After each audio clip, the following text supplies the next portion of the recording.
ચાલો, good morning મિત્રો. સ્વાગત છે તમારું વર્લ્ડ ઇન બોક્સ યુટ્યુબ ચેનલમાં. અને આપણે જોઈ રહ્યા છીએ વ્યાકરણ સિરીઝ ફાસ્ટ ટ્રેક બેન્ચ. તેમાં છેલ્લે આપણે એ શબ્દકોશ ક્રમ અને એની સાથે આપણે વાક્ય સંયોજન જોયેલું છે. તેનાથી આગળનો અને અતિ મહત્વનો આપણો ટોપિક યાની કે વિભક્તિ, જે આપણે આજે જોવાના છે. આ વિભક્તિ જે આપણને 2 માર્કમાં 2 સ્વરૂપે પૂછાય. એક તો ઉદાહરણ સ્વરૂપે પૂછાય અને બીજું આપણને એના એ વ્યાખ્યામાંથી પણ પૂછી શકે. આવી આ વિભક્તિ મિત્રો એ સંસ્કૃત અને ગુજરાતી બેની અંદર આવે છે. આપણે જાણીએ છીએ કે સંસ્કૃત અને ગુજરાતી બેનું વ્યાકરણ આમ જોવા જાવ તો સમાન જ છે. એટલે જો આપણે સંસ્કૃત ભણેલા હોય તો પણ આપણને વિભક્તિ આવડતી હોય, અને આપણે ગુજરાતી ભણેલા હોય અન્ય જગ્યાએ તો પણ આપણને વિભક્તિ તો આવડતી જ હોય. તો એ જે વિભક્તિ છે મિત્રો, એ વિભક્તિ જેના 8 પ્રકાર છે, અને આપણે એ 8 પ્રકાર ભણવાના થાય છે. હવે વિભક્તિ શું છે એના વિશે પહેલા આપણે જોઈશું. તો આ વિભક્તિ છે એનો પ્રશ્ન પણ, એની વ્યાખ્યાનો પ્રશ્ન પણ આપણને પરીક્ષામાં પૂછાયેલો. અને આપણી મિત્રો ફાસ્ટ ટ્રેક બેન્ચ છે એ પ્રમાણે આપણે બધી જ વસ્તુને એકદમ શોર્ટ રીતથી અને ઝડપી ચલાવીએ છીએ, અને એ તમને સમજાઈ જાય છે એવી એક ટ્રીક આપણે ચાલુ કરેલી છે. ઓકે, તો આજના વ્યાકરણમાં આપણો ટોપિક આવે છે મિત્રો વિભક્તિ. તો પહેલો સવાલ એ છે કે વિભક્તિ એટલે શું છે, તો એના વિશે જોઈશું. તો વિભક્તિ મિત્રો, વિભક્તિ એટલે શું? તો કે વાક્ય કક્ષાએ એક પદને અન્ય પદ સાથે જોડવાની કામગીરી કરતા અનુગ અથવા નામયોગીને વિભક્તિના પ્રત્યય તરીકે ઓળખવામાં આવે છે. વાક્ય કક્ષાએ એક પદને અન્ય પદ સાથે જોડવાની કામગીરી, મતલબ વિભક્તિનું કામ શું છે? જોડવાનું કામકાજ છે મિત્રો. કે એક પદને અન્ય પદ સાથે, પદ એટલે મિત્રો વ્યાકરણની ભાષામાં શબ્દ, યાની કે એક શબ્દને અન્ય શબ્દ સાથે જોડવાનું જે કામ કરે છે એને આપણે વિભક્તિ કહીએ છીએ. હવે એ જે જોડનાર પદ છે મિત્રો, પરીક્ષામાંનો જે સવાલ પૂછાણો, તો સવાલ એવી રીતે પૂછાણો કે એક પદને અન્ય પદ સાથે જોડનારને શું કહે છે? તો અત્યારે તમને એનો જવાબ આવડશે. એનું કારણ છે, કારણ એ છે કે અત્યારે હું તમને એ વિભક્તિ શીખવાડી રહ્યો છું, મતલબ એ વર્તમાન છે. અને વર્તમાનમાં કોઈ પણ વસ્તુ આપણને એ સમય તો આવડી જ જતી હોય. અત્યારે તમને આ સવાલનો જવાબ આવડે છે, કારણ શું છે? કારણ એ છે કે અત્યારે આપણે વિભક્તિ ચલાવી રહ્યા છે. પરંતુ પરીક્ષામાં જ્યારે પૂછાણી કે એક પદને અન્ય પદ સાથે જોડવાનું કામ કરનારને શું કહે છે, તો એ વખતે પહેલું ઓપ્શન શું હોઈ શકે? તો પહેલું ઓપ્શન હતું મિત્રો સંયોજક. અને દરેકના મગજમાં એક જ વિચાર આવ્યો કે જોડવાનું કામ કોનું છે? તો કે સંયોજકનું છે. એટલે એના જવાબ પ્રમાણે શું થયું? સંયોજક થયા. પરંતુ વાસ્તવમાં સંયોજક એ કોને જોડે છે? જે આપણે આગળના લેક્ચરમાં જોયું, તો સંયોજક છે મિત્રો બે વાક્યને જોડે છે. બે વાક્યને જોડનાર એનું નામ સંયોજક છે, જ્યારે બે પદને જોડનારનું નામ શું છે? વિભક્તિ. હવે પહેલો ઓપ્શન સંયોજક આપ્યું હતું, તો સ્વાભાવિક છે કે બધા જવાબ શું લખ્યો હશે? તો જવાબ લખ્યો હોય સંયોજક, પણ જવાબ શું આવતો હતો? વિભક્તિ. કારણ કે અહીં શું છે? પદને જોડવાના છે. હવે એ જોડનાર જે છે એ પદ કયા છે એ પણ અહીં આપેલા છે. તો કે નામયોગી અથવા અનુગ છે. અને અનુગ અહીં આપેલા છે.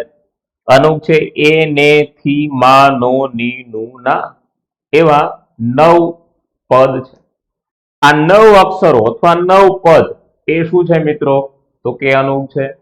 અનુગ હંમેશા મિત્રો શબ્દથી જોડીને લખવા જોઈએ આ લેખન રૂઢિનો નિયમ છે. નામયોગી છે, એ નામયોગીની સંખ્યા છે એ નિશ્ચિત નથી, યાની કે અચોક્કસ છે.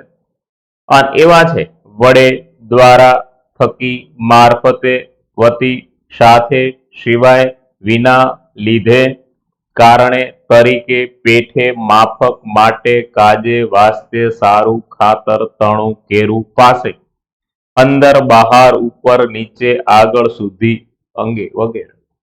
આ બધા જ પદ મિત્રો નામયોગી છે.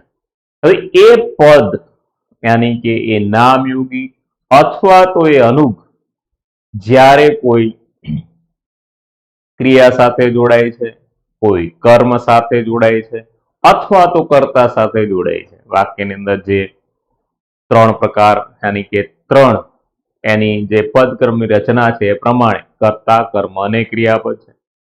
તો આ પદ છે એ કર્તા સાથે જોડાઈ શકે છે, આ પદ કર્મ સાથે જોડાય છે, આ પદ ક્રિયાપદ સાથે જોડાય છે.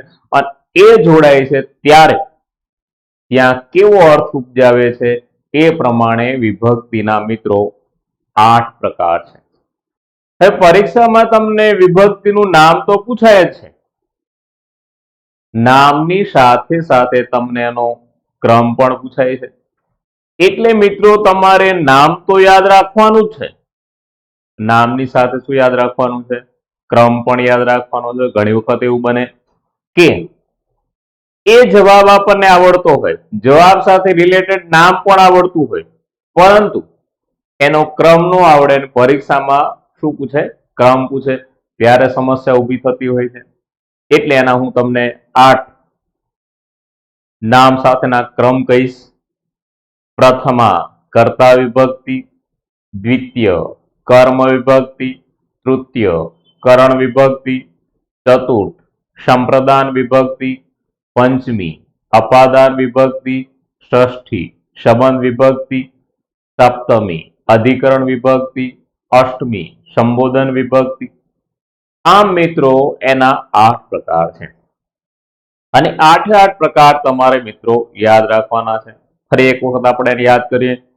પ્રથમા કર્તા, દ્વિતીય કર્મ, તૃતીય કરણ, ચતુર્થ સંપ્રદાન અને પંચમી અપાદાન, ષષ્ઠી સંબંધ, સપ્તમી અધિકરણ અને અષ્ટમી સંબોધન. ઓકે મિત્રો, તો 8 જે છે એમાંથી અત્યારે આપણે પ્રથમા કર્તા શરૂ કરીએ. તો પ્રથમા કર્તા વિભક્તિ જે છે મિત્રો એની વ્યાખ્યા છે કે જે પદ ક્રિયાના કરનારને દર્શાવે તે પદને આપણે કર્તા વિભક્તિ કહીએ છીએ. કોને દર્શાવે છે? તો કે ક્રિયાનો કરનાર, અને ક્રિયાનો કરનાર મતલબ કર્તા. જે ક્રિયા કરે છે એ જ કર્તા છે, જે ક્રિયા નથી કરતો એ કરતા નથી મિત્રો. એવું તમને સંજ્ઞા વિશે સમજાવેલું કે ભારત મહાન દેશ અથવા તો રમેશ હોશિયાર છે, તો રમેશ હોશિયાર છે એમાં રમેશ એ કરતા નથી, એ ફક્ત નામ છે. પણ રમેશ ક્રિકેટ રમે છે તો રમેશ એ કરતા છે. એટલે અહીં ક્રિયાના કરનારને દર્શાવે છે, મતલબ કર્તાને દર્શાવે છે. હવે આ જે વિભક્તિ છે મિત્રો એને પ્રત્યય વિના પણ દર્શાવી શકાય, મતલબ નામની સાથે કોઈ પ્રત્યય ના હોય એવું પણ બને. અને 3 પ્રત્યય છે, એ, ને અને થી. આમાંનો કોઈ પણ પ્રત્યય હોઈ શકે. અને એ પ્રત્યય કોની સાથે હોય મિત્રો? તો કે કર્તાની જોડે હોય. એનું કારણ છે આ જ પ્રત્યયો વળી પાછા બીજી વિભક્તિમાં પણ આવવાના છે. એટલા માટે એ જ્યારે બીજા સાથે હશે ત્યારે પાછો નવો અર્થ આપશે મિત્રો. એટલા માટે અહીં આપણે કોની સાથે જોડવાના છે ને? તો કે એને કર્તા સાથે જોડેલા આવે તો જ તે પ્રથમા કર્તા છે. એક તો એને આપણે પ્રત્યય વિના પણ દર્શાવી શકીએ છીએ અને પ્રત્યય છે એનેથી. જોઈએ એને તો કોષા વાર્તા કહે છે મિત્રો. અહીં કોષા એ નામ છે અને કોષા વાર્તા કહે છે એટલે કર્તા છે. અહીં કોષાની સાથે કોઈ પ્રત્યય નથી એટલે આ પ્રત્યય વિનાનું કર્તા છે. ગીલાએ છકડો ચલાવ્યો, ગીલા એ, તો અહીં એ પ્રત્યય છે એ કર્તા જોડે છે એટલા માટે તે પ્રથમા કર્તા વિભક્તિ છે. દાદાથી આજે ખવાશે નહીં, તો અહીંથી એ દાદાની સાથે જોડાયેલો પ્રત્યય છે માટે તે પ્રથમા કર્તા બને છે. હરિયાને ઈંટો ગણવી ગમે છે, તો હરિયાને અહીં ને પ્રત્યય છે એ એની સાથે જોડાયેલો છે અને કર્તા સાથે જોડાયેલો છે માટે તે પ્રથમા કર્તા છે. હવે દરેક જગ્યાએ મિત્રો નામ આપેલું હોય એવું જરૂરી નથી. નામની જગ્યાએ શું વપરાય છે? સર્વનામ વપરાય છે. અને સર્વનામ છે એ પણ કર્તા જ છે, કારણ કે તે નામની જગ્યાએ વપરાયેલો છે. કે તે અમદાવાદ જાય છે, આ તે છે એ પ્રથમા કર્તા છે, કારણ કે ત્યાં નામ નથી. નામની જગ્યાએ શું વાપરેલું છે? એને સર્વનામ વાપરેલું છે. અમે ફરવા જઈએ છીએ, તો અમે ફરવા જઈએ છીએ એની અંદર અમે એ પણ કર્તા વિભક્તિનો પ્રત્યય છે, કારણ કે અમે એ સર્વનામ છે. તમારે ગુજરાતી શીખવું જોઈએ, આની અંદર તમારે એ નામની જગ્યાએ વપરાયેલો સર્વનામ છે એટલા માટે તમારે એ પણ કર્તા બનશે. અને નિધિ પિયર જાય છે, તો નિધિ છે એ પણ પ્રથમા કર્તા વિભક્તિ જ છે. મિત્રો એક વસ્તુ સમજો કે નામ હોય કે સર્વનામ હોય, એક તો એને પ્રત્યયનો લાગેલો હોય અથવા તો એની સાથે ત્રણમાંનો કોઈ પણ પ્રત્યય દેખાય એટલે તે પ્રથમા કર્તા વિભક્તિ છે એવું કહેવાય. ઓકે, ખ્યાલ આવી ગયો? ક્રિયાનો કરનાર એની કર્તાને દર્શાવે કર્તા વિભક્તિ, એની સાથે ત્રણમાંનો કોઈ પ્રત્યય લાગી શકે, પણ કોની સાથે? કર્તાની સાથે. અને નામ નો હોય તો નામની જગ્યાએ સર્વનામ હોય તો પણ તેને મિત્રો આપણે કર્તા કહીએ છીએ. દ્વિતીય વિભક્તિ છે દ્વિતીય કર્મ વિભક્તિ. હવે જો કર્તાને તમારે ગોતો હોય તો તમે કોણ એમ પ્રશ્ન પૂછો એટલે જવાબ મળી જાય. જેવી રીતે અહીં જોઈએ કે ક્યાંય ખબર ન પડે કોણ વાર્તા કહે છે, તો કે કોષા. કોણ છકડો ચલાવે છે, તો કે ગીલો. કોણ આજે ખાશે નહીં, તો દાદા. કોણ ઈંટો ગણવી, કોને ઈંટો ગણવી ગમે, તો અહીં કોણ થી જવાબ મળે તો એ કર્તા છે. એવી રીતે અહીંયા દ્વિતીય કર્મ છે. કર્મની વ્યાખ્યા છે કે જે પદ ક્રિયાનું વિષય કે ક્રિયાનું લક્ષ્ય બતાવે છે તે પદને કર્મ વિભક્તિ કહે છે. અને કર્મ કેવી રીતે મળશે પણ આપેલું છે કે શું અથવા કોને તમે પ્રશ્ન પૂછો એટલે જે જવાબ આવે એ મિત્રો કર્મ હોય. મતલબ આપણે જેને લક્ષ્ય બનાવીને, જેને ધ્યેય બનાવીને, જેને ટાર્ગેટ કરીને બોલતા હોય એ આપણો શું છે? વિષય છે, એ આપણું લક્ષ્ય છે. અને એ લક્ષ્ય જાણવા માટે તમે વાક્યમાં પ્રશ્ન પૂછો શું, તો જવાબ મળશે. કોને એવો પ્રશ્ન પૂછો તો જવાબ મળશે. એ મિત્રો છે કર્મ. એને પણ આપણે પ્રત્યય વિના દર્શાવી શકીએ છીએ. અને એક પ્રત્યય છે ને પ્રત્યય છે. ઘણી વખત મિત્રો જો તમને કાલે એક વસ્તુ અને કે આગળના લેક્ચરમાં એક વસ્તુ સમજાવી હતી કે જે વાક્યમાં કર્મ હોય એને સકર્મક વાક્ય રચના કહેવાય. જે વાક્યમાં કર્મ ન હોય એને અકર્મક વાક્ય રચના કહેવાય. અને જે વાક્યમાં બે કર્મ હોય મિત્રો એને દ્વિકર્મ વાક્ય રચના કહેવાય. તો પરીક્ષામાં તમને યાની કે લાસ્ટ જ્યારે એ વર્ગ 3 ની એક્ઝામ લેવાની તો આની અંદર દ્વિકર્મ વાક્ય રચના પૂછેલી. એટલે એવું બને કે આપણને બે શબ્દની અંડરલાઈન આપી હોય તો તમારે સમજી જવાનું કે કર્મ વિભક્તિ જ હોય. કારણ કે બે કર્મ બે હોઈ શકે, બીજું બે ન હોઈ શકે. ત્યાં લખ્યું છે કે ગીલો છકડો ચલાવે છે, તો અહીં કોઈ પ્રત્યય નથી. તો ગીલો શું ચલાવે છે? તો ગીલો છકડો ચલાવે. શું થી જવાબ મેળવ્યો છે? છકડો. એટલા માટે છકડો એ શું છે? તો કે ક્રિયાનું કર્મ છે, એનો વિષય છે, એનું લક્ષ્ય છે. વિલાસ મુંજને જુએ છે, તો વિલાસ કોને જુએ છે? તો કે મુંજને. અહીં ને પ્રત્યય એને લાગેલો છે એટલે તે અહીં ને પ્રત્યય સાથે દ્વિતીય કર્મ બનશે. હરિયો ઈંટો ગણે છે તો હરિયો શું ગણે છે? તો હરિયો ઈંટો ગણે છે. શું થી જવાબ મળ્યો છે? હવે જુઓ કે છેલ્લી એ વર્ગ 3 ની એક્ઝામમાં જે ઉદાહરણ પૂછાણું તે લખેલું છે અને તમે જાણો છો કે હું તમને જે ઉદાહરણ લખાવવાનો અથવા જે સમજાવું છું એ બધા ઉદાહરણ એવા છે જે તમને પરીક્ષામાં પૂછવાના થાય છે. જે પૂછાઈ ગયા એ નહીં પૂછે પણ એ સિવાયના પૂછી શકે. કારણ કે આજ સુધી એવું જ બન્યું છે કે અહીં જેટલા આપણે ઉદાહરણો કરાયા હોય એની બહાર હજી પૂછ્યું નથી. એટલા માટે કે મહારાજ રેવા શંકરને શાક પીરસે છે. આ છેલ્લી પરીક્ષાનો એટલે કે વર્ગ 3 ની છેલ્લી પરીક્ષાનો પ્રશ્ન છે. તો અહીં શું થી સવાલ કરે કે મહારાજ શું પીરસે છે? તો કે મહારાજ શાક પીરસે. મહારાજ કોને પીરસે છે? તો કે રેવાશંકરને પીરસે.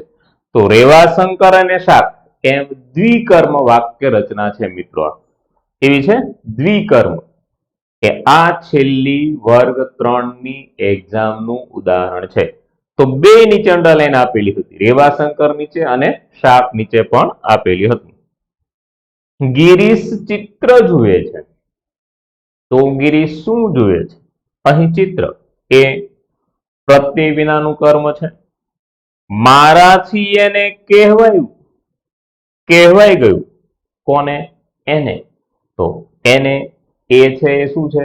સર્વનામ છે અને ને એ એની સાથે આવશે જે આપણે નામની બદલે વાપરીએ છીએ. એની જગ્યાએ તેને પણ હોય કે મારાથી તેને કહેવાય ગયું. મુંજ કવિઓને ધન આપે છે. આ મુંજ કવિઓને જે ધન આપે છે મિત્રો એ પણ દ્વિકર્મ વાક્ય રચના છે કે મુંજ શું આપે છે? તો કે ધન આપે છે. કોને આપે છે? તો કે કવિઓને આપે છે. આમ આ પણ દ્વિકર્મ વાક્ય રચના છે. ચકુ આઈસ્ક્રીમ ખાય છે. તમે નહીં, ચકુ, તમે ચકુ નથી. તો ચકુ શું ખાય છે? તો કે ચકુ આઈસ્ક્રીમ ખાય છે. શું થી જવાબ મળ્યો? એનું લક્ષ્ય છે. એ ગમે ખાઈ શકે પણ અત્યારે હાલ આઈસ્ક્રીમ ખાય છે. ગાય ઘાસ ખાય. ગાય તો કઈ આઈસ્ક્રીમ નો ખાય પણ ચકુ કઈ ઘાસ નો ખાય. જે જેને ખાવા જેવું હોય ખાય. કારણ કે આજકાલ એવું છે ન ખાવા જેવું લોકો વધારે ખાય છે. ફાસ્ટ ફૂડ, બધું ફાસ્ટ એન્ડ ફાસ્ટ, જલ્દી ખાઓ જલ્દી જાઓ. હા એવું કઈ વાંધો નહીં. જો કર્મ એટલે ક્રિયાનો વિષય અથવા તો ક્રિયાનું લક્ષ્ય અને એ લક્ષ્ય તમને શું અથવા કોને એવા પ્રશ્નથી પ્રાપ્ત થશે અને એ લક્ષ્ય એ પ્રત્યય વિના પણ હોઈ શકે અને ને પ્રત્યયથી હવે પહેલા यानी કે પ્રથમા કર્તા વિભક્તિમાં પણ શું હતું મિત્રો? આ પ્રત્યય હતો ને, પણ એ કોની સાથે હતો? કર્તા સાથે હતો. આ પ્રત્યય કોની સાથે હશે? તો કે આ પ્રત્યય કર્મ સાથે હશે. ઓકે, આ છે દ્વિતીય કર્મ વિભક્તિ. ત્યારબાદ મિત્રો તૃતીય કરણ વિભક્તિ. હવે તૃતીય કરણ, કરણનો આપણે અર્થ કરી નાખ્યો છે.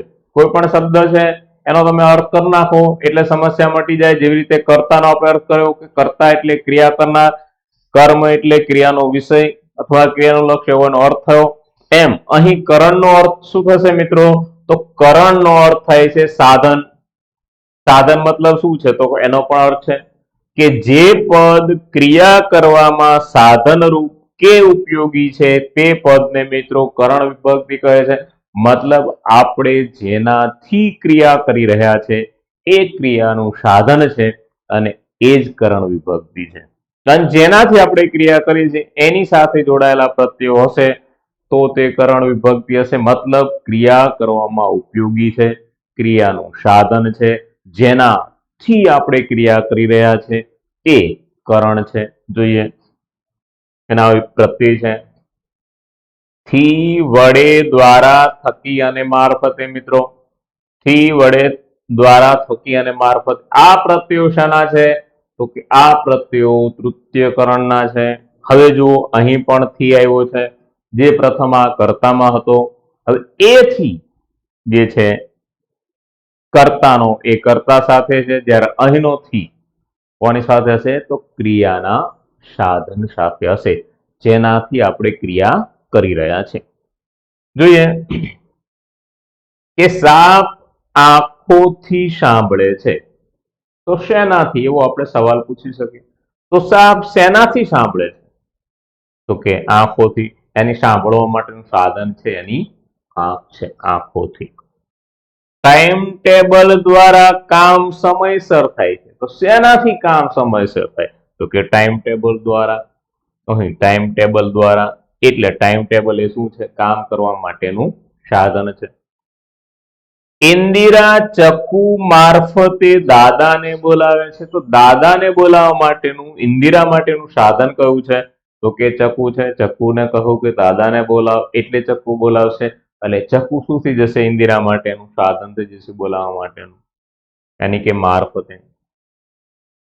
ભીમે ગદા વડે પ્રહાર કર્યો તો ભીમને પ્રહાર કરવા માટેનું સાધન કયું છે મિત્રો? તો સાધન છે એ છે ગદા. ગદાની જગ્યાએ તલવાર હોત તો શેનાથી પ્રહાર કરે? તે તલવારથી. ગમે એના કરશે, પ્રહાર કરવાનું સાધન છે એ છે ગદા.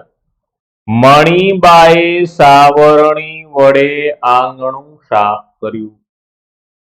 આંગણું સાફ કરવા માટેનું સાધન કયું છે મિત્રો? સાધન છે સાવરણી એટલે સાવરણી વડે. શેનાથી? સાવરણીથી. હવે જુઓ, મારે તમને એક બાબત સમજાવી છે કે મણિબાએ સાવરણી વડે આંગણું સાફ કર્યું. હવે અહીં સાવરણી વડે નીચે અંડરલાઈન છે તો આપણો જવાબ છે એ તૃતીય કરણ બને. પણ માની લો કે મણિબા નીચે હોત તો મણિબાએ શું થઈ જાત? કર્તા થઈ જાત. મણિબા એ તો એ કર્તા થઈ જાત, અને એ કર્તા થઈ જાત તો એ પ્રથમા કર્તા વિભક્તિ હોત જો આ નીચે અંડરલાઈન હોત. માનો કે આંગણા નીચે અંડરલાઈન હોત તો શું સાફ કર્યું? તો કે આંગણું કર્યું. તો આંગણા નીચે હોત તો દ્વિતીય કર્મ થઈ જાય. મારો કહેવાનો મતલબ એ છે કે એક જ લાઈનમાં એકથી વધારે વિભક્તિ હોય છે મિત્રો. એક જ લાઈનમાં એકથી વધારે વિભક્તિ હોય છે, એટલા માટે આપણે જે શબ્દ નીચે અંડરલાઈન આપી છે એ જ શબ્દ ઓળખવાનો છે.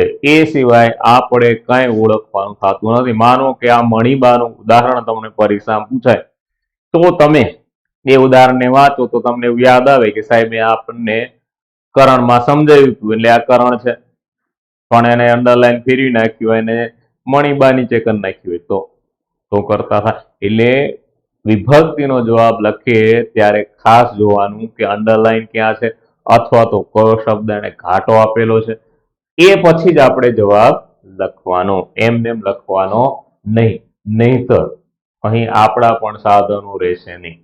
ઓકે. મેં તારે હાથથી જમવાનો નિર્ણય કર્યો. ઘણા નો ભાવતું પોતાને, બીજા ખવડાવે તો જ ભાવતું. કહ્યું તારા હાથથી, તો એને જમવા માટેનું સાધન શું થઈ ગયું? હાથ. તેણે કલમથી કાગળ લખ્યો તો કાગળ લખવાનું સાધન શું છે? કલમ. કલમથી કાગળ લખ્યો તો એ સાધન થઈ ગયું. તેણે પગ વડે માટી ખૂંદી નાખી. માટી ખૂંદવા માટેનું સાધન શું છે? પગ છે એટલે પગ વડે. તેણે કેમેરાથી ફોટા પડ્યા. શેનાથી? કેમેરાથી. મોબાઈલથી પાડી શકાય પણ શેનાથી પડ્યા? કેમેરાથી. તો કેમેરો એનું શું છે? ફોટા પાડવાનું સાધન છે. મિત્રો હવે હું તમને એક બાબત સમજાવું કે માનો કે પરીક્ષામાં ઉદાહરણ પૂછવાનું કે સાપ આંખોથી સાંભળે છે. આંખોથી નીચે અંડરલાઈન છે, તમને ખબર છે કે એનો જવાબ કરણ થાય, પણ નીચે ઓપ્શનમાં તમને કર્તા, કર્મ કે કરણ એવું આપેલું હોય તો તમને ખબર પડી જાય કે બે આ કરણ છે.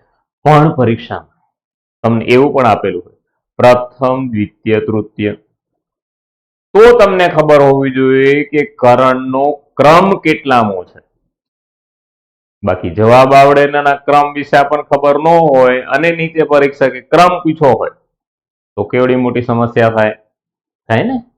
એટલે હું તમને કહું છું, હજી તમને એક વખત યાદ કરાવું કે તમારે વિભક્તિનું નામ અને ક્રમ બે યાદ રાખવાનું છે.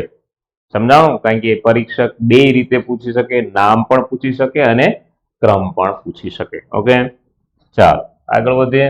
તો મિત્રો તૃતીય કરણ, કરણ એટલે સાધન જેનાથી આપણે શું કરીએ છીએ, ક્રિયા કરીએ છીએ. એના પ્રત્યે છે થી, વડે, દ્વારા, થકી અને મારફત.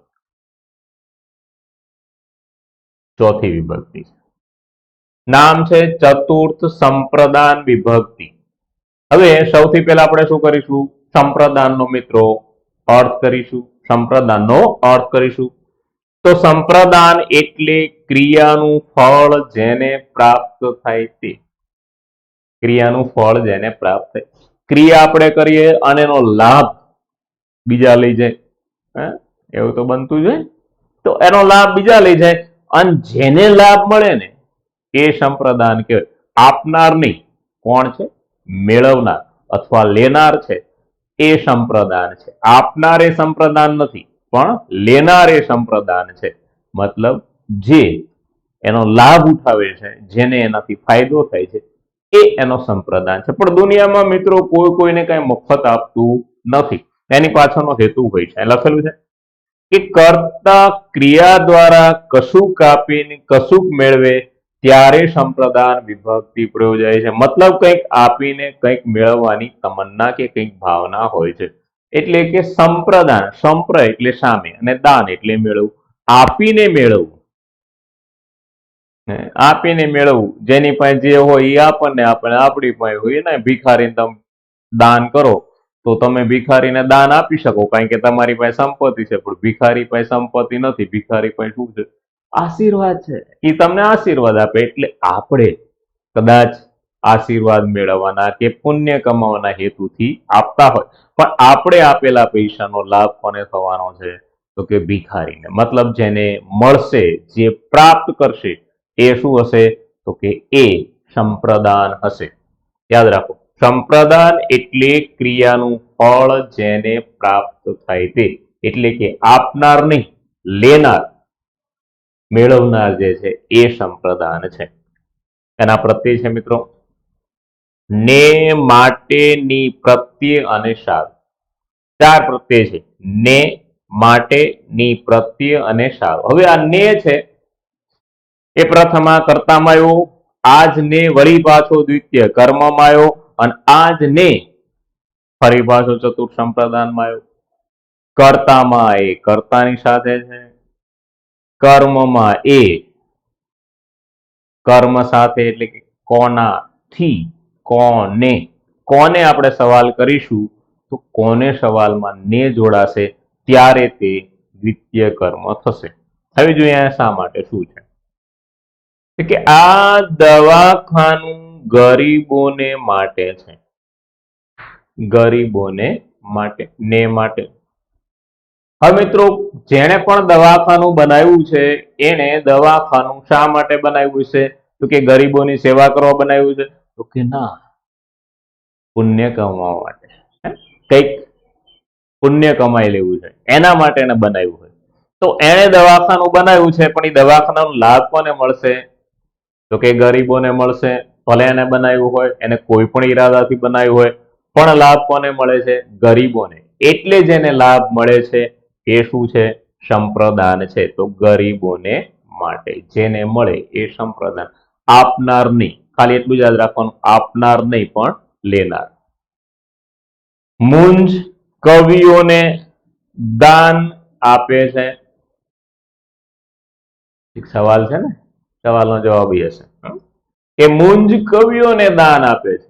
આપનાર કોણ છે, મુંજ, પણ લેનાર કોણ છે, કવિ છે. હવે મુંજ કવિઓને દાન આપે છે, એવું કવિઓને નીચે અંડરલાઈન હોય મિત્રો તો એ સંપ્રદાન પણ છે અને સાથે કેવું છે, કર્મ પણ છે. કોને એમ સવાલ થઈ શકે. એટલે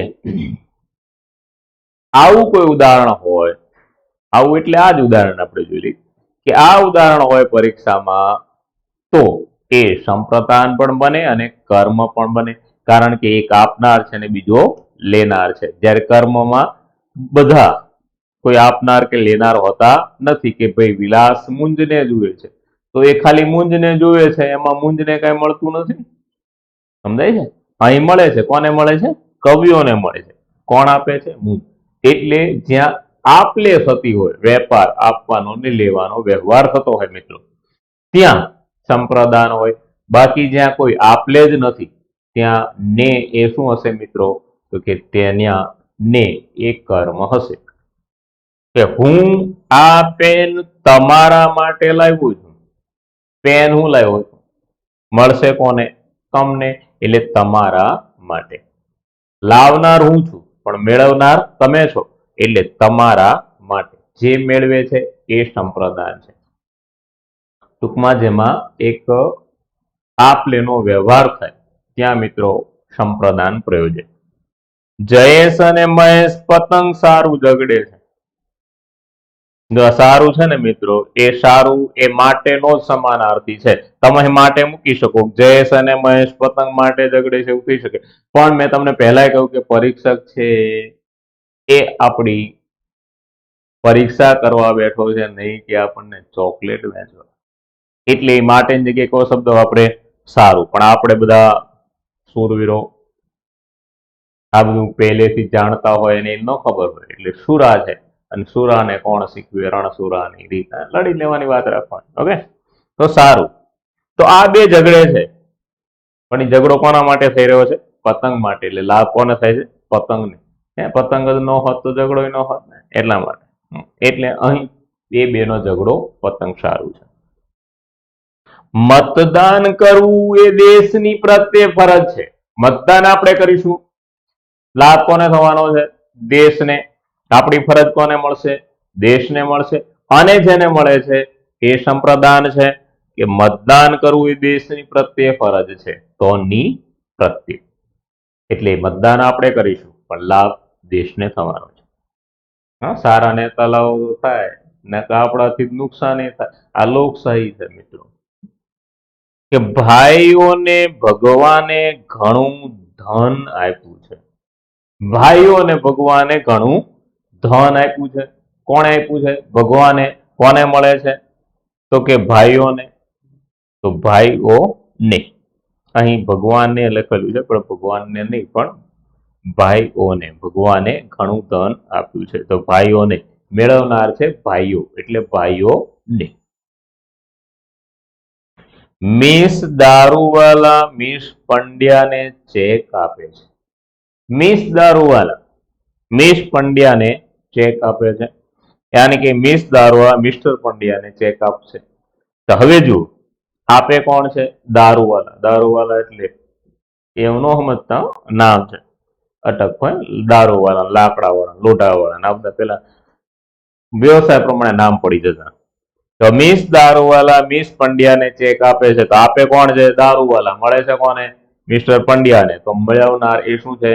સંપ્રદાન છે. રેલવેનું ટાઈમ ટેબલ મુસાફરો માટે છે.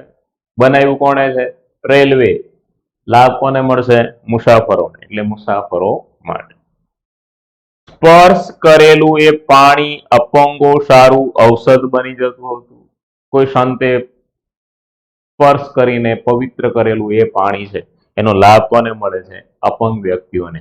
તો અપંગો સારું, એ એનો જવાબ થશે. મિત્રો, એના શબ્દો ખાલી તમે યાદ રાખો, એના અર્થ યાદ રાખો તો પણ તમારા માટે બહુ વિશેષ સમસ્યા નથી. કે અહીં આપનાર નહીં પણ લેનાર છે એ સંપ્રદાન છે, મેળવનાર એ સંપ્રદાન છે. ભલે એની પાછળનો હેતુ આપનારનો ગમે તે હોય, એની સાથે આપણે કંઈ લેવા દેવા નથી, પણ લાભ થાય છે. તો ને, માટે, ની, પ્રત્યે અને સારું, આટલા પ્રત્યયો છે એ સંપ્રદાન વિભક્તિ દર્શાવશે. અહીં ગરીબોને માટે, અહીં કવિઓને, અહીં માટે, સારું અને ની પ્રત્યે. ઓકે, સમજાઈ ગયું? સરસ. હવે છે પંચમી અપાદાન મિત્રો. અપાદાનનો અર્થ થશે, અહીં લખેલું છે, અપાદાન એટલે એકનું બીજાથી છૂટું પડવું. તે જો તમને એ વિભક્તિના અર્થ આવડે છે તો તમારા માટે વિશેષ કોઈ સમસ્યાઓ નથી. અહીં કહ્યું છે કે અપાદાનનો શું અર્થ થશે? તો કે અપાદાનનો અર્થ થાય છે એકનું બીજાથી છૂટું પડવું. જ્યારે છૂટા પડવાનો ભાવ અથવા તો અર્થ લખ્યું છે કે વાક્યમાં જ્યારે છૂટા પડવાનો ભાવ પ્રગટ કરવાનો હોય ત્યારે અપાદાન વિભક્તિ પ્રયોજાય છે. મિત્રો આનો પણ સવાલ પરીક્ષામાં પૂછાઈ ગયો છે કે એકનું બીજાથી છૂટું પડવું એ કઈ વિભક્તિ છે? તો એકનું બીજાથી છૂટું પડવું એ વિભક્તિ છે મિત્રો પંચમી અપાદાન વિભક્તિ. હવે અહીં સીધી વાત છે કે છૂટું પડવું એટલે બે છૂટા પડશે, છૂટા પડવાનો અર્થ દર્શાવશે અથવા તેનો ભાવ દર્શાવશે ત્યારે અપાદાન થશે.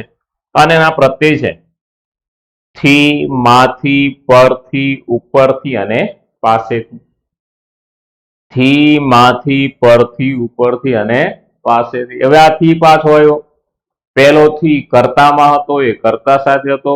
બીજો થી એ કરણમાં હતો અને એ થી એ સાધનના સ્વરૂપે હતો. અહીં જે થી છે એ છૂટા પડવાના ભાવથી હશે. એટલે એક જ વાક્યમાં એકથી વધારે વિભક્તિ હોય એની સાથે એકનો એક પ્રત્યય બીજી પણ વિભક્તિમાં આવતો હોય મિત્રો ત્યારે આપણે મૂંઝાવાની જરૂર નથી. એટલા માટે અહીં આપણે શું કર્યું છે, બધાના અર્થ કરેલા છે.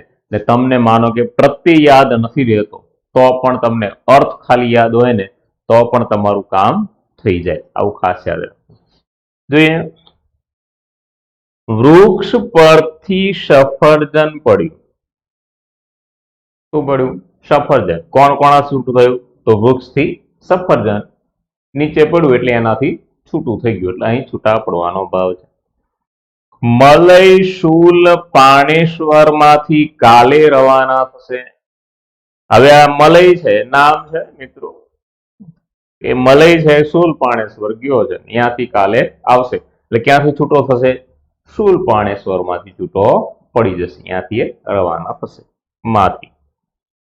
વાંદરાએ છત પરથી કૂદકો માર્યો. ક્યાં બેઠો તો? છત ઉપર. વાંદરો છે ગમ્યા બે.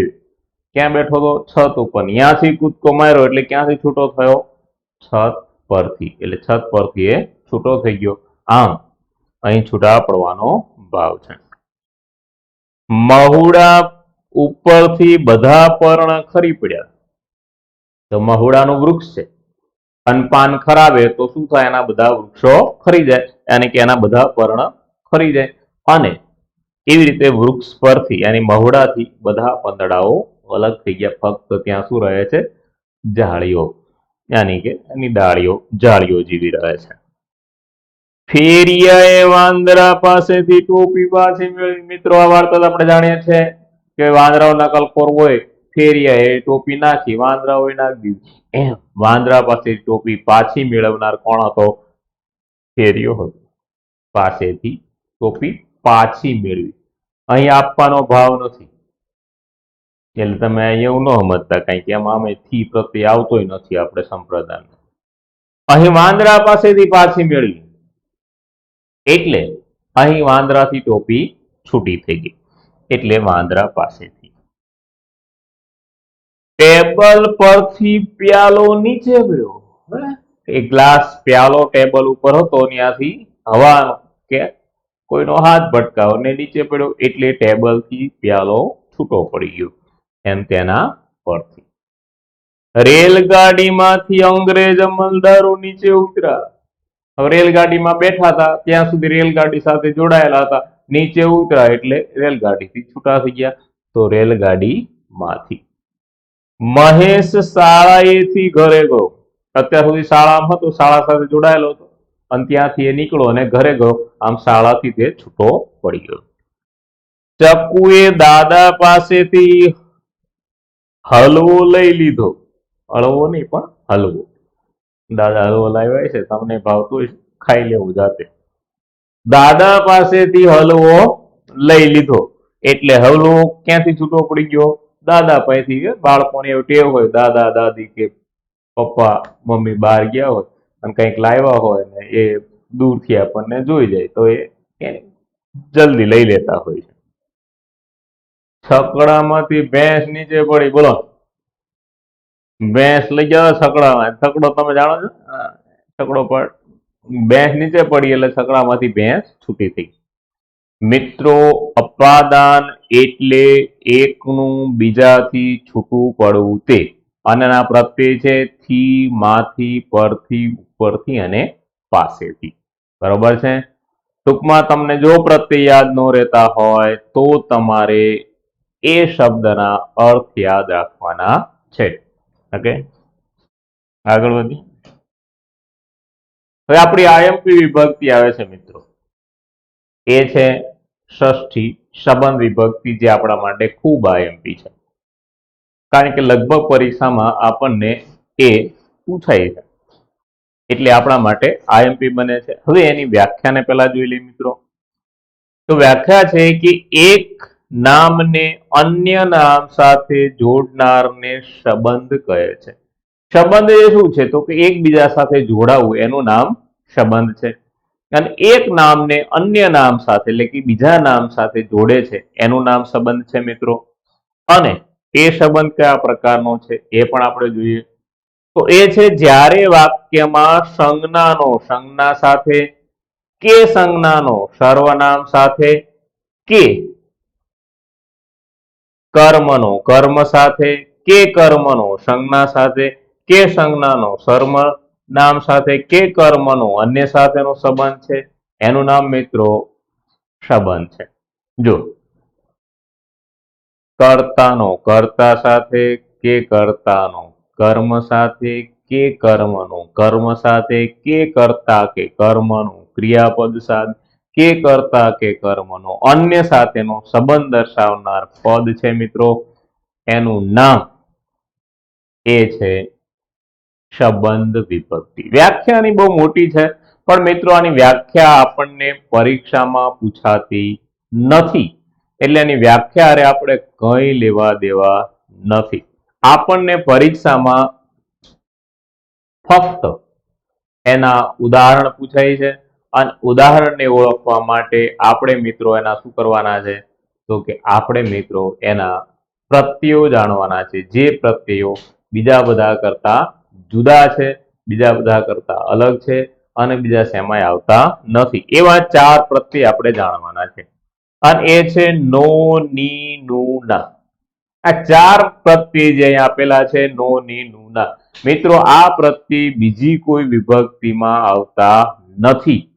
એટલે તમને જ્યાં નો, ની, નું, ના દેખાય ત્યાં તમારે સમજી જવાનું કે આ ષષ્ઠી સંબંધ વિભક્તિ જ છે. પછી કોનો કોની સાથે સંબંધ છે ને એમાં બહુ પડવા જેવું નથી. આપણને નો, ની, નું, ના 4 માંથી કોઈ એક દેખાય એટલે આપણો સીધો 1 માર્ક સાથે સંબંધ છે એવું માનીને આપણે એનો જવાબ લખી નાખવાનો ષષ્ઠી સંબંધ. જો નીચે સંબંધ આપ્યું હોય તો સંબંધ, અને નો આપ્યું હોય તો ષષ્ઠી, જે આપેલું હોય તે. હવે જોઈએ તો મહારાજનો સ્વભાવ બહુ સારો. તો મહારાજનો, હવે મહારાજને સ્વભાવ સાથે કયું રિલેશન છે એમાં બહુ પડવા જેવું નથી. પછી એ રિલેશન એને કર્મનું હોય તો ભલે એ રિલેશન એને ક્રિયાનું જે હોય એની હારે કઈ લેવા દેવા નથી. આપણને નો દેખાણું એટલે શું થઈ જાય? ષષ્ઠી સંબંધ થઈ જાય, આપણો સીધો 1 માર્ક સાથે સંબંધ થઈ જાય. કોસા કેસરી સિંહની પ્રપૌત્રી છે. હવે કોસા છે એને કેસરી સિંહ સાથે શો સંબંધ છે એમાં આપણે કઈ પડવા જેવું નથી. આપણે તો કેસરી સિંહની યાની નો, ની, નું, ના 4 માંનો કોઈ પણ દેખાય એટલે આપણા માટે સીધો 1 માર્કનો સંબંધ થઈ જાય, અને આપણો જવાબ થઈ જાય એ છે સંબંધ વિભક્તિ. બરોબર છે, એવો આપણો જવાબ થઈ જાય. હવે જુઓ કે ગીલાએ છકડાનું હેન્ડલ પકડ્યું. હવે હેન્ડલ સાથે ગીલાને શું સંબંધ છે એમાં આપણે કઈ પડવા જેવું નથી. બાકી ગીલાએ છકડાનું હેન્ડલ પકડ્યું એટલે છકડાનું આવ્યું, એટલે નું આવે તો આપણા માટે એ ષષ્ઠી સંબંધ થઈ જાય. બીજું આપણે કઈ વિચારવા જેવું રહેતું નથી, ષષ્ઠી સંબંધ થઈ જાય. હરિયાના છોકરા ઉદ્યમી હતા.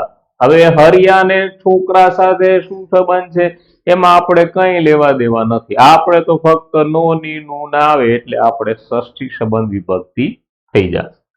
તો હરિયાના. મહેશનું ઘર સુંદર છે.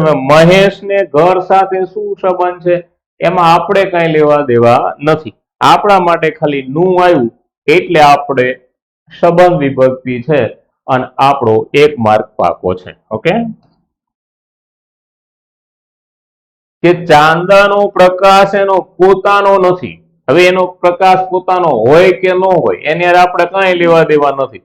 આપણે તો નું આવ્યું એટલે આપણા માટે શું થઈ જાય તે તો કે આપણા માટે નું આવ્યું એટલે એ ષષ્ઠી સંબંધ વિભક્તિ થઈ જાય.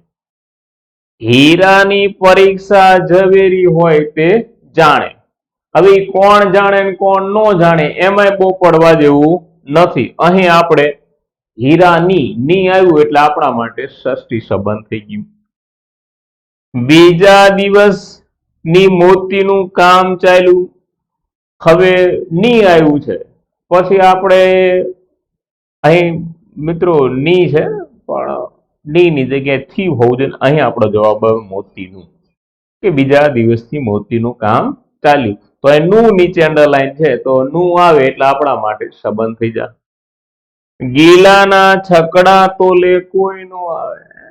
એના છકડાની બરોબરી કોઈ કરે કે ન કરે એની આપણે કઈ લેવા દેવા નથી. આપણે ના આવ્યું એટલે આપણો સંબંધ થઈ ગયો 1 માર્ક સાથે, સંબંધ વિભક્તિ.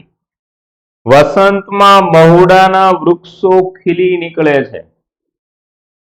હવે મહુડા ને વસંત સાથે શું લેવા દેવા છે એ આપણે જોવાનું નથી. આપણે શું જોવાનું?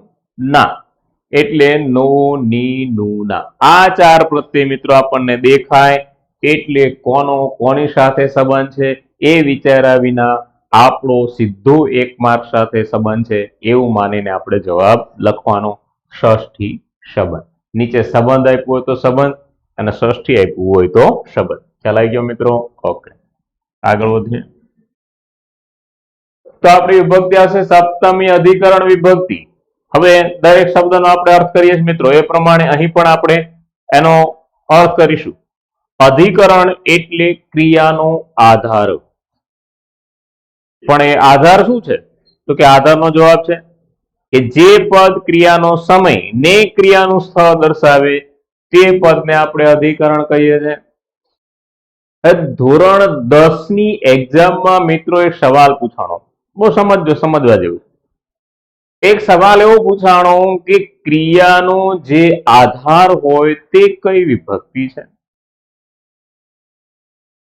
અત્યારે તમને જવાબ આવડશે કારણ કે અત્યારે વર્તમાન છે. અત્યારે તમને એવું લાગે કે હા ભાઈ અત્યારે તો ક્રિયાનો આધાર એટલે અધિકરણ થાય મિત્રો, એવું તમને અત્યારે હાલ આવડી છે. પણ પરીક્ષામાં પૂછાય ને ત્યારે સામાન્ય રીતે જયારે પૂછાણો ને ત્યારે લગભગ વિદ્યાર્થીનો એટલે કે ઘણા બધા વિદ્યાર્થીઓનો જવાબ એમણે લખ્યો તો કરણ. શું લખ્યો હતો? કરણ. કારણ કે ક્રિયાનો આધાર કર્યું તો ક્રિયાનું કરણ એ શું છે? સાધન છે. પણ આપણા મગજમાં તો એવું જ આવે ને કે ક્રિયા કરવાનો આધાર એટલે ક્રિયાનું સાધન. તો એ વખતે લગભગનો જવાબ હતો એ હતો કરણ. પણ કરણ નહીં, અધિકરણ. અધિકરણ એટલે વધારાનો કરણ. જો બે અલગ અલગ બાબત છે કે તમારે અધિકરણને ઓળખવી હોય ઉદાહરણ સ્વરૂપે તો તમારે એનું શું જોવાનું? સ્થળ જોવાનું, એનો સમય જોવાનો. પણ જો પરીક્ષામાં અધિકરણનો તમને પ્રશ્ન પૂછાય મિત્રો તો એવી રીતે પૂછાય કે ક્રિયાનો જે આધાર હોય તે કઈ વિભક્તિ છે.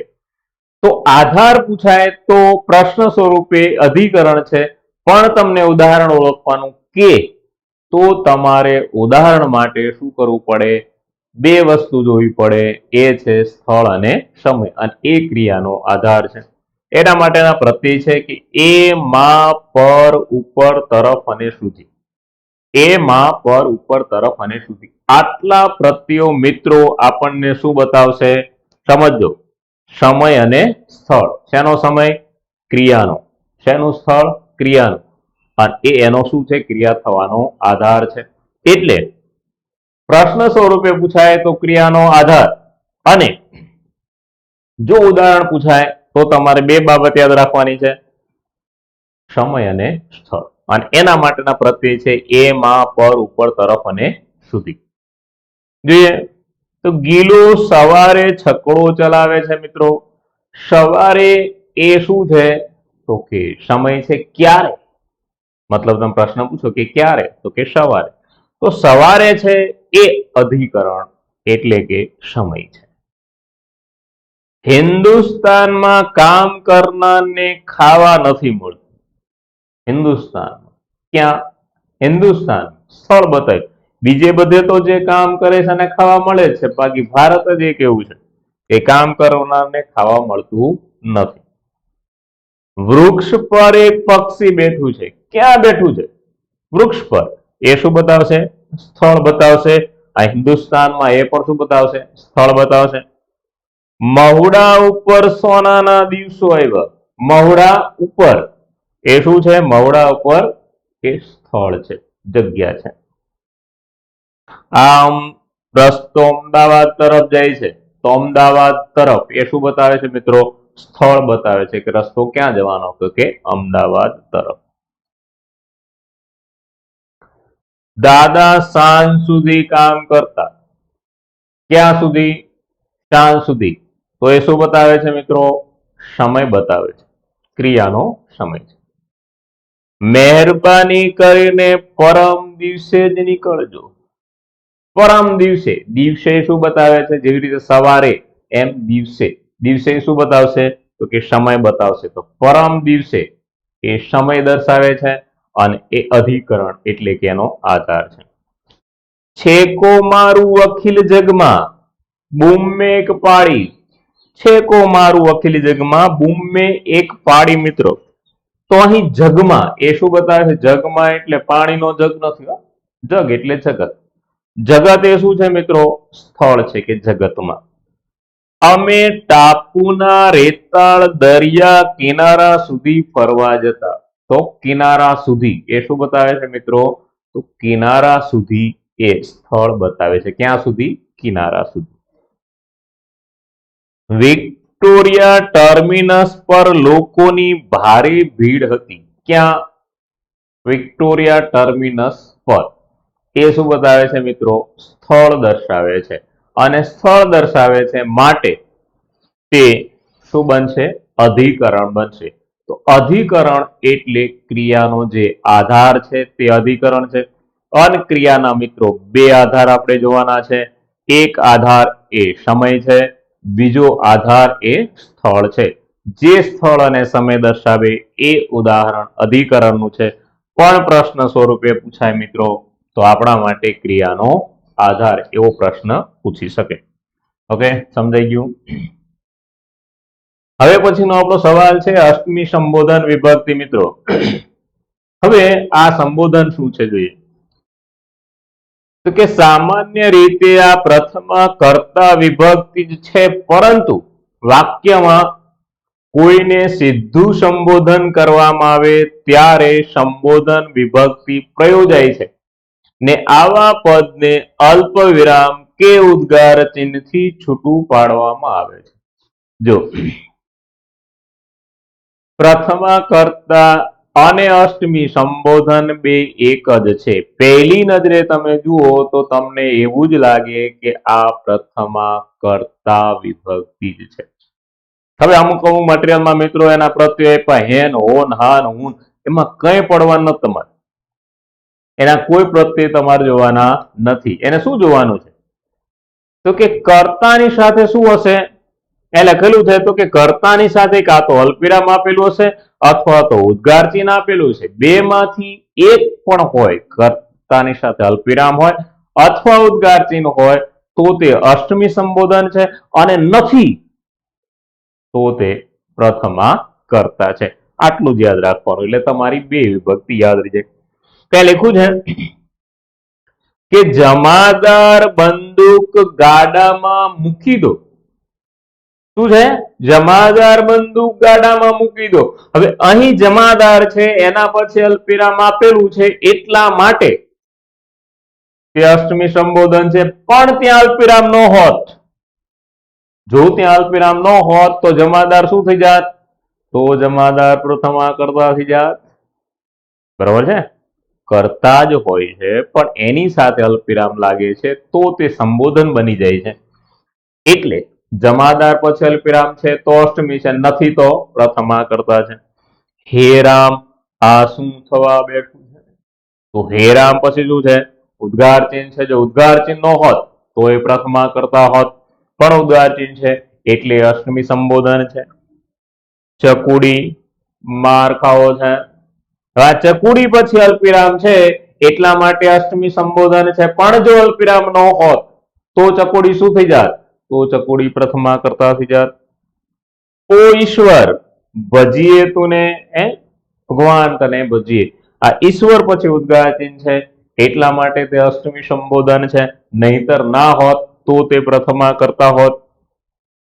જા બેટા 100 વર્ષનો થજે, આ બેટા પછી અલ્પવિરામ છે એટલા માટે તે અષ્ટમી સંબોધન છે, પણ જો ના હોત તો એ પ્રથમા કરતા બની જાત. મિત્રો સમજાઈ ગયું? જોઈએ ઓ માં, હવે તો નથી રહેવાતું. આ ઉદ્ગાર નો આપ્યું હોત તો આ ઓ માં જે છે એ શું બની જાત? પ્રથમા કરતા બની જાત, પણ ઉદ્ગાર છે એટલે એ શું થઈ જશે? એ અષ્ટમી સંબોધન. દાદાજી આમને તો શરદી થઈ ગઈ છે, આ દાદાજી પછી અલ્પવિરામ છે એટલા માટે અષ્ટમી સંબોધન છે, પણ ના હોત તો તે પ્રથમા કરતા હોત. ભાઈ તમે મને મદદ કરશો, એમ અહીં ભાઈ પછી અલ્પવિરામ ન હોત તો તે પ્રથમા કરતા હોત, પણ છે એટલે અષ્ટમી સંબોધન છે. હે રામ તું જ સૌનો રક્ષણહાર છે, આ હે રામ પછી ઉદ્ગાર ચિહ્ન છે એટલા માટે તે અષ્ટમી સંબોધન છે. વિલાસ આ તરફ આવી જા, આ વિલાસ પછી અલ્પવિરામ છે એટલે અષ્ટમી સંબોધન છે. મિત્રો સીધી વાત તમને સમજાવું તો કર્તા સાથે જ્યાં સુધી અલ્પવિરામ અથવા ઉદ્ગાર ચિહ્ન નથી ત્યાં સુધી એ પ્રથમા કર્તા જ છે, પણ જેવું કર્તાને અલ્પવિરામ અથવા ઉદ્ગાર ચિહ્ન લાગી જાય છે ત્યારે તે શું થઈ જાય છે? તો કે ત્યારે અષ્ટમી સંબોધન થઈ જાય છે. મિત્રો આ છે વિભક્તિ. પર એક વખત તમને એને શોર્ટકટ યાદ અપાવું કઈ રીતે. તો પેલા આપણી નજર અહીંયા હટાવી લઈને તો પાછું તમારું ધ્યાન બીજે ભટકી જાય. એક પદને અન્ય પદ સાથે જોડનારને, એટલે કે એક શબ્દને બીજા શબ્દ સાથે જે જોડે છે એનું નામ મિત્રો વિભક્તિ છે અથવા વિભક્તિના પ્રત્યય છે. આવી વિભક્તિ કેટલા પ્રકારની છે મિત્રો? 8 પ્રકારની છે. પ્રથમા કર્તા, દ્વિતીય કર્મ, તૃતીય કરણ, ચતુર્થ સંપ્રદાન, પંચમી અપાદાન, ષષ્ઠી સંબંધ, સપ્તમી અધિકરણ, અષ્ટમી સંબોધન. મિત્રો તમારે એ 8 પ્રકારને એના ક્રમ પ્રમાણે યાદ રાખવાના છે, કારણ કે એક વખત પરીક્ષામાં ક્રમ પૂછાય છે અને એક વખત એનું નામ પૂછાય છે. શું ખબર આપણને શું પૂછે એટલે યાદ રાખવાનું. કર્તા એટલે ક્રિયાનો કરનાર, જેને આપણે 0 પ્રત્યય એટલે કે પ્રત્યય વિના દર્શાવી શકીએ, અને એ કર્તાની સાથે 3 પ્રત્યય હોઈ શકે, એ ને અને થી. દ્વિતીય કર્મ, કર્મ એટલે ક્રિયાનો વિષય અથવા તો ક્રિયાનું લક્ષ્ય. જેવી રીતે કર્તા એ કોણથી મળે છે, એમ કર્મ શું અથવા કોનેથી મળશે એને પણ આપણે પ્રત્યય વિના દર્શાવી શકીએ. એક પ્રત્યય છે ને ક્યારેક વાક્યમાં દ્વિકર્મ હોય તો 2 નીચે અંડરલાઈન આવે છે, ત્યારે મિત્રો આપણે સમજી જ જવાનું કે આ કર્મ વિભક્તિ છે. તૃતીય કરણ, કરણ એટલે સાધન, જે ક્રિયા કરવામાં ઉપયોગી અથવા તો ક્રિયાનું સાધન છે એનું નામ કરણ છે. કરણ એટલે આપણે ખાલી એટલું જ યાદ રાખવાનું, ક્રિયાનું સાધન, જેના પ્રત્યય છે થી, વડે, દ્વારા, થકી અને મારફતે. ચતુર્થ સંપ્રદાન, સંપ્રદાન એટલે જે મેળવે છે એ સંપ્રદાન છે, આપનાર નહીં પણ લેનાર એ સંપ્રદાન છે, અને એના પ્રત્યય છે ને, માટે, ની, પ્રત્યય અને સારું. પંચમી અપાદાન, અપાદાન એટલે છૂટવું પડવું. તમારે ખાલી એટલું જ યાદ રાખવાનું કે છૂટા પડવાની વાત છે તો તે અપાદાન છે, અને એના પ્રત્યય છે થી, માંથી, પરથી, ઉપરથી અને પાસેથી. ષષ્ઠી સંબંધ છે, કોની સાથે સંબંધ છે એમાં કઈ પડવાની જરૂર નથી, એના ફક્ત તમારે 4 પ્રત્યય યાદ રાખવાના છે, નો, ની, નું, ના. એ નો, ની, નું ના આવે એટલે આપણું સંબંધ થઈ જાય. પછી કોની સાથે સંબંધ છે એમાં જરા પણ નહીં પડી આપણે. સપ્તમી અધિકરણ, અધિકરણ એટલે ક્રિયાનો આધાર. પ્રશ્ન સ્વરૂપે પૂછાય તો ક્રિયાનો આધાર પૂછે, અને જો આપણને ઉદાહરણ સ્વરૂપે પૂછે તો 2 બાબત યાદ રાખવાની, સ્થળ અને સમય, જે ક્રિયા થશે એનો સમય બતાવશે અથવા સ્થળ બતાવશે, જેના પ્રત્યય હતા એ માં પર ઉપર તરફ અને સુધી. આપણને એવું યાદ ન રહે તો સ્થળ અને સમય યાદ રાખવો એટલે અધિકરણ થઈ જાય. અનાષ્ટમી સંબોધન એ તો મિત્રો પ્રથમા કર્તા જ છે. તમારે એને ખાલી એટલું જ યાદ રાખવાનું છે કે કર્તાને અલ્પવિરામ અથવા ઉદ્ગાર ચિહ્ન લાગે તો તે અષ્ટમી સંબોધન થઈ જાય. ઓકે મિત્રો, આજનો આ ટોપિક જે અતિ મહત્વનો છે, 2 માર્ક માટે પૂછાય છે અને આપણે એને ખૂબ સરળ અને ટૂંકા સમયમાં તમને સમજાવવાનો પ્રયત્ન કર્યો છે અને એ તમને આવડી જ ગયો હશે, એ તમને સમજાઈ ગયો હશે એવી અપેક્ષા સાથે અહીંયા આપણો લેક્ચર પૂરો કરીએ. જો તમને આ વિડીયો પસંદ આવતો હોય તો વર્લ્ડ ઇન બોક્સની યુટ્યુબ ચેનલને તમે સબસ્ક્રાઇબ કરો, લાઈક કરો, શેર કરો. મળીએ. Thank you. બાય.